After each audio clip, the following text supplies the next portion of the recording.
இந்த படத்தை வந்து பற்றி பார்த்த உடனே நமக்கு வந்து பட்டினத்தில் பூதம் வந்து ஞாபகம் வந்ததுன்னு நான் சொல்லுவேன். அதை விட வந்து மைடியர் குட்டிச்சாத்தான். ஆனால் சின்ன வயசில் நாங்கள் பார்த்து ரொம்ப ரசித்த ஒரு படம் அந்த மைடியர் குட்டிச்சாத்தான். ஏன்னா நம்ம படம் பேய் அப்படின்னாலே நம்ம பயப்படுற ஒரு விஷயமா நம்ம பார்க்குறோம். ஆனால் பேய் கூட வந்து அது ஒரு பாவமான ஒரு ஜீவனாக தான் நான் பார்க்குறேன்.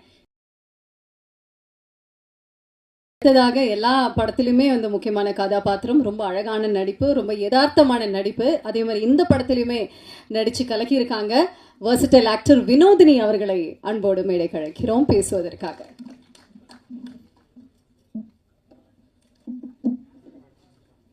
அனைவருக்கும் வணக்கம். நான் ரொம்ப நேரம் எடுத்துக்க விரும்பலை, ஒரு 5 நிமிஷத்தில் பேசி முடிச்சிடுறேன்.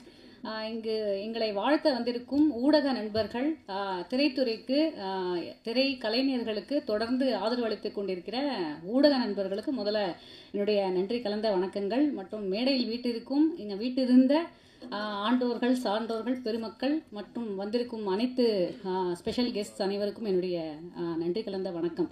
இப்போ ஜின் அப்படிங்கிறது வந்து இப்போ என்னை தெரிஞ்சவங்க எல்லாருக்குமே தெரியும். I love pets.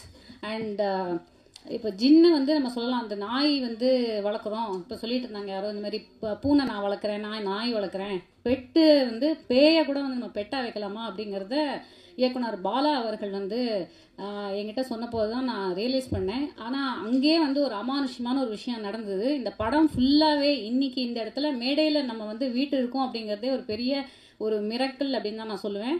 ஏன்னா இந்த ஜின் அப்படிங்கிறத பற்றி நான் எங்கேயோ படித்தேன். அண்ட் ஒரு நவரசா அப்படிங்கிற ஒரு வெப்சீரிஸில் ஒரு ஜின்னை பற்றின ஒரு சின்ன ரெஃபரன்ஸ் வந்துருந்தது. அதை பார்த்துட்டு அது ரொம்ப லேட்டாக தான் நான் பார்த்தேன். 2022, 23 கொஞ்சம் உட்காந்துட்டே இருந்தேன். பார்த்தா ஒரு 1 வீக்கில் எனக்கு கால் வருது. நான் வந்து பாலா அப்படின்னு ஒரு டைரக்டருங்க, இந்த மாதிரி நான் வந்து விஜய் படங்கள்லாம் ஒர்க் பண்ணியிருக்கேன், நான் வந்து ஒரு கதை பண்ண போகிறேன், கேட்குறீங்களா அப்படின்னு ஒன்று ஜின் அப்படின்னு வருது.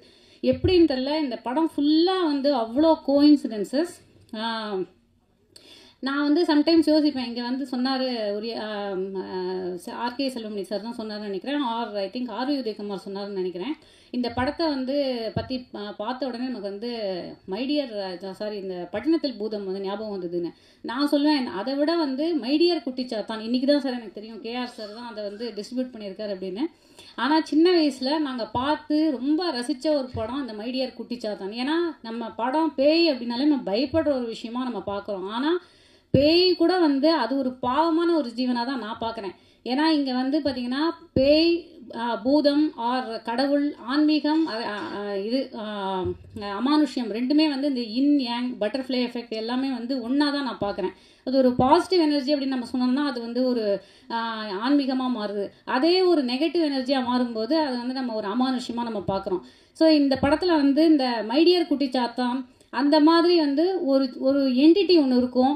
அண்ட் இந்த சொன்னாங்க இந்த மாதிரி வந்து 16 பூதங்களுக்கு தலைவன் வந்து ஒரு ஜின்னு அப்படிங்கும்போது அது ஒரு மல்டி லெவல் மார்க்கெட்டிங் மாதிரி இருக்குது பாருங்கள். அதுவும் ஏதோ ஒரு இப்போ எப்படி வந்து மனசுக்குள்ளே நம்ம ஒரு இதை வச்சுட்டு தான் ஒரு ஆன்மா சுற்றிட்டு இருக்கு வாழும்போது, அது இறந்த பிறகும் அது ஒரு மனசுக்குள்ளே ஏதோ ஒரு வச்சுட்டு தானே போகுது ஒரு ஆன்மா, ஒரு ஆவி அப்படிங்கிறது. அந்த வகையில் நான் வந்து எப்படி ஒரு நாயோ பூனையோ ஒரு சிம்பத்திக்குரிய ஒரு எம்பத்திக்குரிய ஒரு ஜீவராசியாக நான் பார்க்குறேனோ அதே மாதிரி தான் ஒரு அமானுஷ்யமாக இருக்கக்கூடிய ஒரு ஆவியையும் ஒரு பேயோ பூதமோ ஏதோ ஒரு விஷோட தானே இந்த உலகத்தில், இதே பிளானட்டில், இதே யூனிவர்ஸில் வந்து சுற்றிட்டுருக்கு. அந்த வகையில் பார்க்கும்போது நம்ம அதை பெட்டாக, அதுவும் வந்து ஒரு சில்ட்ரனுக்கு தரக்கூடிய ஒரு ஹாரர், ஃபேண்டசி, காமெடி அந்த மாதிரி ஒரு படமாக வந்து உருவாக்கியிருக்கிறது, இந்த கதையை உருவாக்கியிருக்கிறது முதல்ல வந்து பாலா அவர்களுக்கு மிகப்பெரிய வாழ்த்துக்களும் பாராட்டுகளும். அதில் வந்து பாலா பற்றி நம்ம சொல்லணும்னா அவரே வந்து ஒரு லக்கி பர்சன் அப்படின்னு தான் சொல்லணும். ஏன்னா அவர் வந்து இந்த வைரல் ஸ்டார் அப்படின்னு சொல்லி ரீசெண்டாக ஐ திங்க் வனிதா மேடத்துக்கு ஒரு பேர் கொடுத்தாங்க நினைக்கிறேன், வைரல் ஸ்டார் வனிதா. ஆனால் உண்மையாக அந்த வைரல் ஸ்டார் அப்படிங்கிறது பாலா அவர்களுக்கு தான் பொருந்தும். ஏன்னா அவர் வந்து நல்லா பாருங்க, அவர் வந்து பயங்கர லக்கியான ஒரு பர்சன். இந்த கதையை ஆரம்பிச்சதுலேருந்து அவர் சொன்ன எந்த ஒரு டேட்லேயும் மாற்றமே இல்லாமல் ஷூட்டிங் நடந்தது. அண்ட் அவர் வந்து சொல்லுவார், இந்த இடத்துல நம்மளால் இதை பண்ண முடியாது அப்படின்னு நினைக்கிறேன் அப்படிங்கும்போது கரெக்டாக அது பண்ண முடியாமல் போயிடும். ஆனால் அவர் வந்து அதுக்கப்புறம் ஒரு பேட்ச் ஒர்க் வந்து ஒரு டேட்டில் வந்து ஃபிக்ஸ் பண்ணுவார். கரெக்டாக அந்த டைமில் எல்லாரும் வந்து கூட்டிடுவாங்க. கரெக்டாக எந்த ஒரு ப்ராப்ளம் இல்லாமல் அந்த படம் வந்து நடந்து முடிஞ்சிடும். ஒத்த தாமரை அவர் என்ன மைண்ட் செட்டில் பண்ணாருன்னு தெரியாது. பார்த்தா ஒரு வைரலாக 6 crore வியூஸ்க்கு போயிடுச்சு. மோர் தென் 45 million வியூஸ்க்கு வந்து போயிடுச்சு. அதே மாதிரி அவருடைய பேரண்ட்ஸை வந்து பற்றி நிறையா பேர் வந்து பேசிட்டாங்க. அவருடைய பேரண்ட்ஸை நானும் என்னுடைய பேரண்ட்ஸாக தான் நினைக்கிறேன். ஏன்னா அவர் ஆரம்பத்திலேயே என் அக்கான்னு கூப்பிட ஆரம்பிச்சிட்டாரு. ஸோ நானுமே வந்து வேந்தன் அப்பா அண்ட் வந்து ராஜேஸ்வரி அம்மா அப்படின்னு தான் அவங்கள வந்து அழைச்சேன். அவங்க பேரண்ட்ஸ் வந்து இவரை எப்படி பார்க்குறாங்கன்னு தெரியல, but I think he's a very very lucky son for his parents.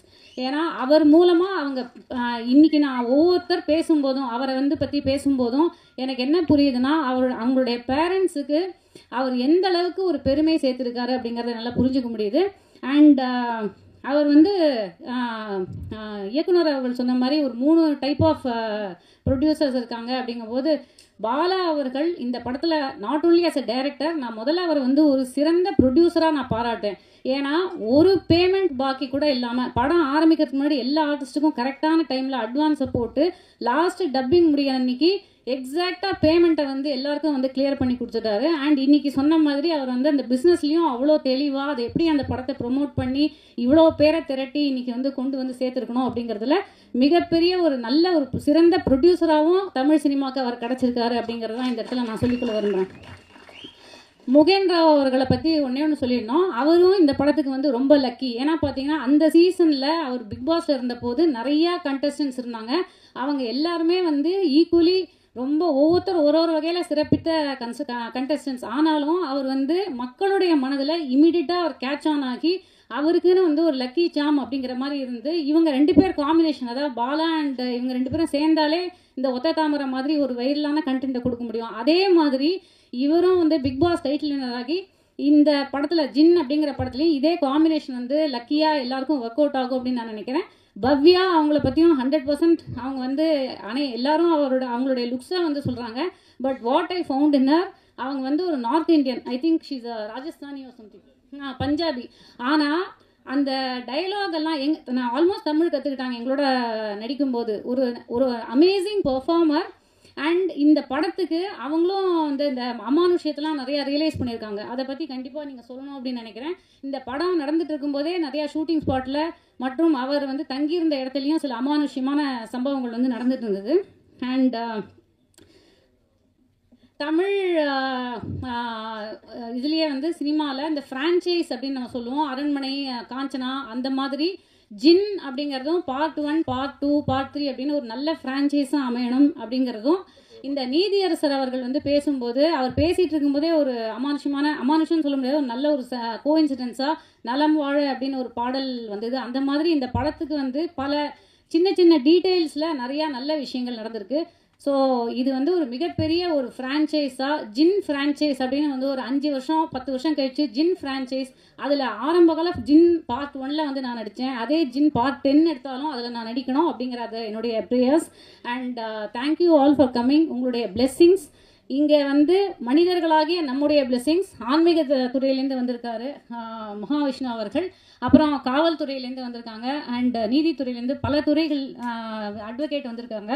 So plus பொதுமக்கள் உங்கள் எல்லாருடைய பிளெஸ்ஸிங்ஸும் இந்த படத்துக்கு இருக்கணும். அண்ட் இது ஒரு வைரலான ஒரு படமாக இந்த May 30th தான் ரிலீஸ் ஆகுது. அண்ட் இட்ஸ் நாட் டூ இது லேட் ஃபார் சம்மர். ஸ்டில் வந்து இது குழந்தைகளுக்கு ஏற்ற ஒரு படமாக அமைஞ்சு ஒரு மிகப்பெரிய சக்ஸஸ் அடையணும் அப்படின்னு நான் இந்த பிரபஞ்சத்தை வந்து கேட்டுக்கிறேன். பிரபஞ்சம் மட்டும் இல்லாமல் பிரபஞ்சத்தில் இருக்கக்கூடிய நாட் ஓன்லி த ஆன்மீக சக்திகள், அமானுஷ்ய சக்திகளையும் நான் வேண்டி கேட்டுக்கொள்கிறேன்.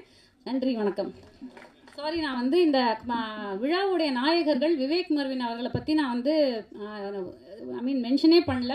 பட் உங்களுடைய அந்த குலேபாகாவளி ஆல்பம்லேருந்து இப்போ நீங்கள் இந்த குட்டிமா வரைக்கும் எனக்கு ரொம்ப பிடிச்சிருக்கு. And amazing music sir. Plus I love the re recording for the trailer. Thank you so much.